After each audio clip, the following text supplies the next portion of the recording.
Radio. Cube Radio. Cube Radio. Cube Radio.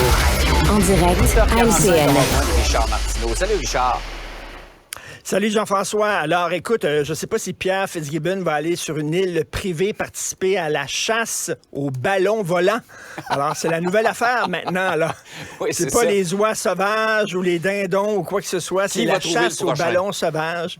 Ben c'est ça, qui va en abattre 2-3, là. Donc, c'est assez particulier, cette histoire-là, quand même. Veux-tu bien me dire pourquoi la Chine, qui possède des satellites hyper sophistiqués, nous espionnerait avec des gros ballons qui se promènent, là, qui sont 2 fois gros comme des autobus? Je sais pas exactement. Très on sait pas, ouais. Est-ce que ça sert à détourner l'attention? Il y a quelque chose derrière ça qu'on comprend pas pour l'instant.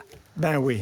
Tout à fait. Hey Richard, à notre époque, on parlait d'initiation. Je sais qu'aujourd'hui, entre autres dans les universités, ils parlent d'activités d'intégration.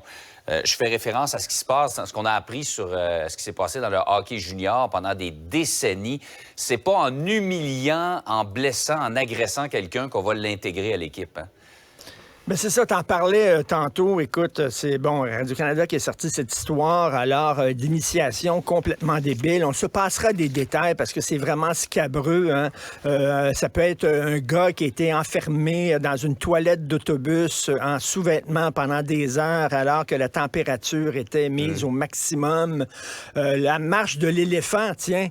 La marche de l'éléphant, tu dois te promener à 4 pattes tout nu avec le nez dans les fesses du gars en avant. Je sais pas, toi, quand tu joues les rangs de TVA, mettons, quand tu t'es joint à l'équipe de TVA, est-ce qu'on a dit, hey Jean-François, pour montrer que tu es part of the team, que tu fais partie de l'équipe, tu dois te promener dans la salle de nouvelles, tout nu à 4 pattes, le nez dans les fesses d'un lecteur de nouvelles plus âgé que toi?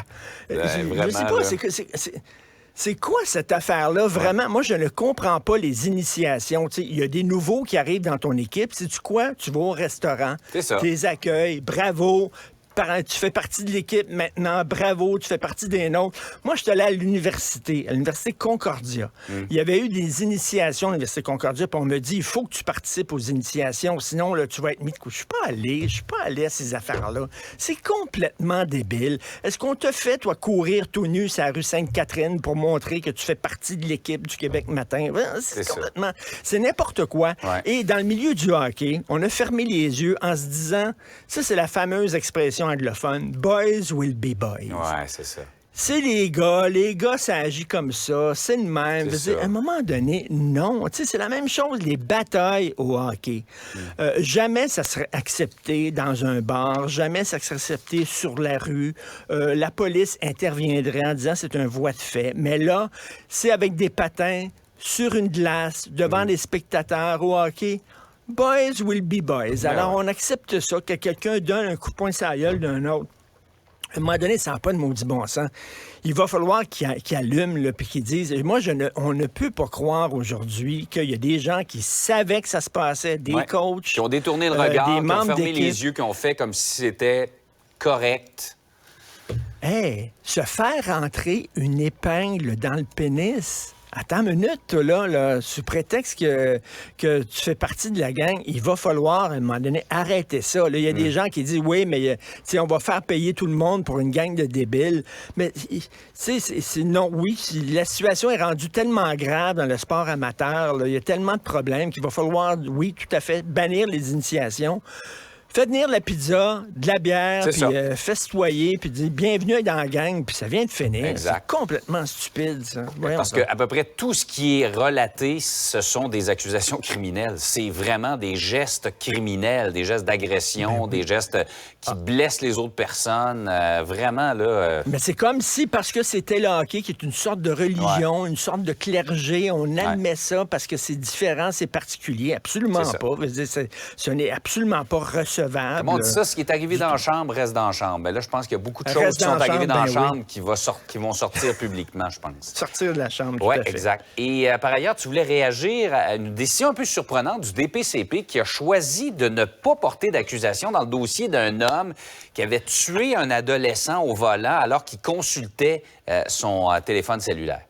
C'est ça, un jeune de 15 ans qui a été frappé à mort le 24 octobre 2021. Lui, il était sur un scooter. L'automobiliste regardait son cellulaire.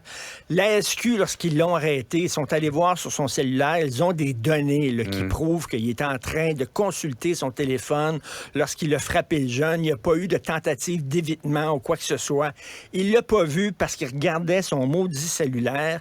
Il n'y a eu aucune accusation portée contre lui et je trouve ça très dommage parce que ça aurait été vraiment une bonne occasion pour le système de justice pour dire que c'est inacceptable. Écoute, c'est aussi dangereux que conduire sous l'effet de l'alcool. C'est aussi dangereux. Je veux dire, vraiment, là...